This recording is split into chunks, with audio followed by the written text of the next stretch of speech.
कंस मन में विचार करने लगा, मैंने सकटासुर को भेजा वापस नहीं आया, पूतना को भेजा वापस नहीं आ रहा, ये सब के सब कहाँ मर जा रहे हैं। अब भला उसे क्या मालूम कि वहां पे बैठे हैं मारने वाले, क्या मालूम उसे। इधर कहने लगा कोई बात नहीं है, अभी हमारे पास बहुत सारे राक्षस हैं, एक एक करके मारेंगे, एक से तो मरेगा नहीं, इससे तो उससे नहीं, उससे तो उससे मरेगा तो है ही है। आज इधर तृणावत नाम का राक्षस आज कंस ने भेजा और भेज करके कहा जाओ अपनी माया में ऐसे बांधो कि वो खुद तुम्हारे पास आकर के और तुम्हारे ही हाथों से ही उसकी हत्या हो जाए। महाराज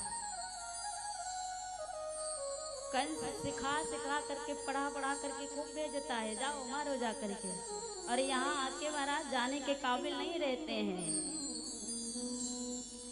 कि बस उसी समय निश्चर ले गया उड़ा के मोहन को।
सन हवाएं चल रही हैं, आज इधर के पेड़ उधर, उधर के पेड़ इधर हो रहे महाराज। इतनी जोर का आंधी तूफान लेकर के बवंडर आया और उसी बवंडर में मोहन को उड़ा ले गया।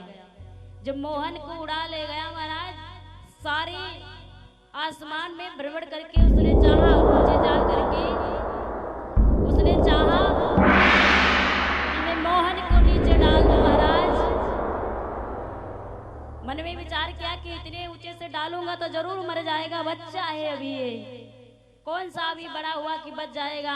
महाराज जो ही मोहन को छोड़ना चाहा उससे पहले वो गिर गया, और जब गिरा धड़ाम से तो आवाज आई।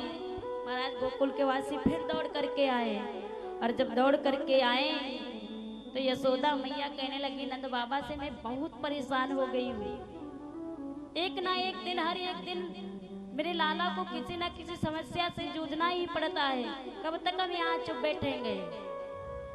आज भगवान ने वृत्रासुर का वध किया, बोलिए मदन मोहन मुरारी की।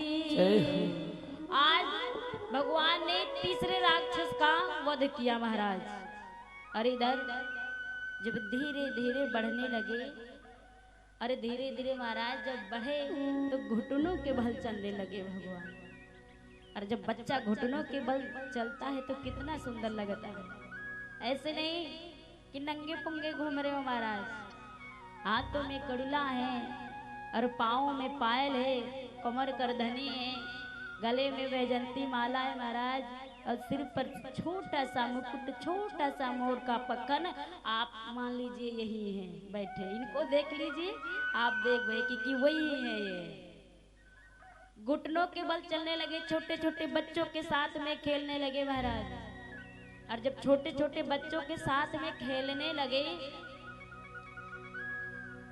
बच्चे आ रहे हैं खेलने के लिए, इनकी अंगुली पकड़ी, वो इनकी अंगुली पकड़े महाराज, एक दूसरे की उंगली पकड़ रहे हैं। भगवान मायापति माया रचा रहे हैं अपनी। खेलते खेलते घुटनों के बल चलते चलते आज महाराज कहाँ पहुंच गए भगवान, घर के बाहर निकल आए। और घर के बाहर निकलने के भगवान ने एक हाथ से मिट्टी भरी और मुंह में कर ली। जब मिट्टी भरी मुंह में कर ली महाराज, तो यशोदा मैया आंगन से देखती थी, दौड़ करके आई, लाला ये क्या कर रहा है तू? मिट्टी खाई जाती है, माखन नहीं खा सकता है, मिश्री नहीं खा सकता है। यशोदा मैया मुंह दाब के कहती, खोल खोल, मुंह को खोल डाला, तूने क्या खाया है? महाराज कहते जब छोटा बच्चा कुछ खा ले तो माताएं बहनों से जितना होता है उतना उंगली डाल के निकालने की बाहर, कहीं मेरे लल्ला के कंठ पे ना बैठ जाए। उसी प्रकार से यशोदा मैया कह रही, खोल लाला, मुख तो खोल, नेक्स्ट में देखूं कि ताने का खा लियो लाला। महाराज भगवान मुंह नहीं खोलते हैं, और जब मुख खोला महाराज, मुख में पूरा ब्रह्मांड नजर आया, पूरा ब्रह्मांड नजर आया मुख में महाराज। और जब पूरा ब्रह्मांड यशोदा मैया देखती हैं तो क्षण के लिए चकरा गई, अपनी सुधि खो दी, पूरा ब्रह्मांड उन्होंने देखा।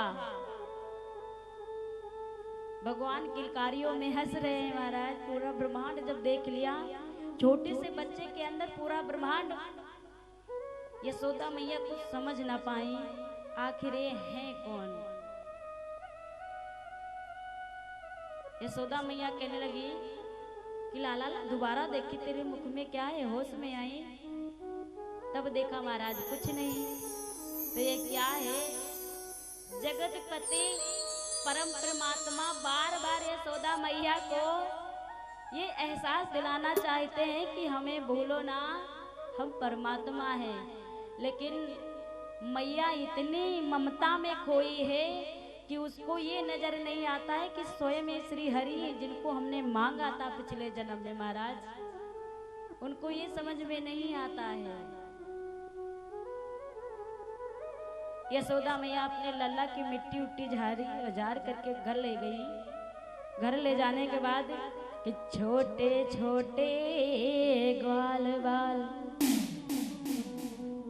लिख कर खेलन लगे, छोटे छोटे ग्वाल बाल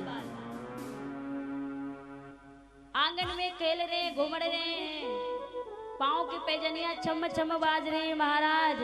इधर यशोदा मैया उठा करके लाल लाई अपना उधर रोहिणी, कि जैसे यशोमती रोहिणी थी कुलवंती तो ही सुंदर सुदर सुत बलदाऊ घनश्याम। महाराज जितनी शांत स्वभाव की यशोदा मैया, उतनी शांत स्वभाव की रोहिणी थी महाराज। आज रोहिणी ने अपने बालक को बलदाऊ को लेकर के आई और कन्हैया इधर यशोदा मैया लेकर के गई, उसे दुला करके मिट्टी भगवान को पालने में लिटा दिया महाराज। बलदाऊ पालने में लेटे। पहले के लोग कपड़ों को क्या कहते थे? झिंगोला कहते थे या नहीं पुराने जमाने में? और क्या कहते थे? आंगा, आंगा ही तो कहते थे, झिंगोला। हमारी नानी आज भी कहती है कि बिटिया झिंगोला पहनो नहीं तो सर्दी लग जाएगी। बोलिए गोविंद भगवान की जय हो।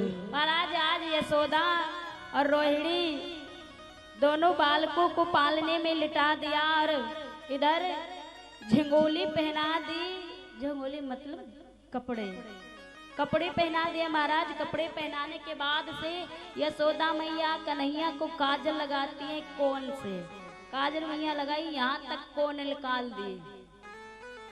और आजकल माताएं कहती हैं कि अब लाल को काजल लगाएंगे तो आंखें दर्द करने लगेंगी महाराज। गांव की तो खैर अभी लगाती हैं, लेकिन शहरों में कोई नहीं लगाता है अपने बच्चों को काजल।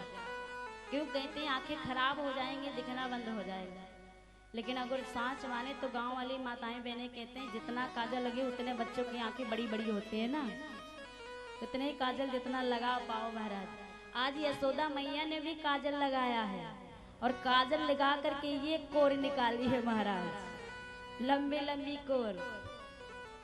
आज भगवान को माखन और रोटी ला करके दिए महाराज, माखन और रोटी खिलाई। हमारे राम जी माखन मिश्री घी दूध दही खाते थे और हमारे भगवान श्री कृष्ण माखन मिश्री घी दूध दही यही सब खाते हैं ना। लेकिन आज के चाउमीन, बर्गर, पिज्जा, समोसा, अरे भाई पता नहीं क्या क्या आइटम जो चाइनीज चला महाराज वो खाते हैं। तभी तो कहते छोटे छोटे बच्चे बीमार पड़ जाते हैं, कहीं दिल में छेद हो गया, कहीं कमजोर हैं, कहीं कुछ हो गया, कहीं कुछ हो गया। महाराज शुद्ध घर की चीज नहीं खिलाएंगे, चाउमीन, बर्गर, पिज्जा खिलाएंगे तो बच्चे बीमार नहीं होंगे तो और क्या होंगे। रोज हॉस्पिटल ले जाओ दौड़ दौड़ करके।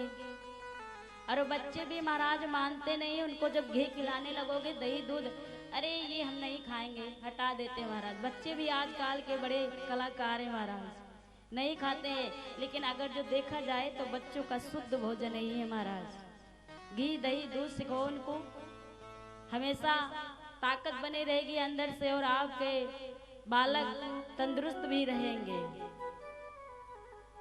क्यों? क्योंकि यही कहते दूध दही खाने से बुद्धि बढ़ती है और हम स्वस्थ रहते हैं। संस्कार भी कहते हैं दूध दही खाने से जब बुद्धि अच्छी रहती है तो हम ही अच्छे रहते हैं महाराज। और ऊट पटांग खाएंगे तो ऊट पटांग खाने से क्या ऊट पटांग बुद्धि आएगी महाराज। कहीं ठेले पर खड़े होकर के खाओ, कहीं शुद्ध भोजन मिलता है?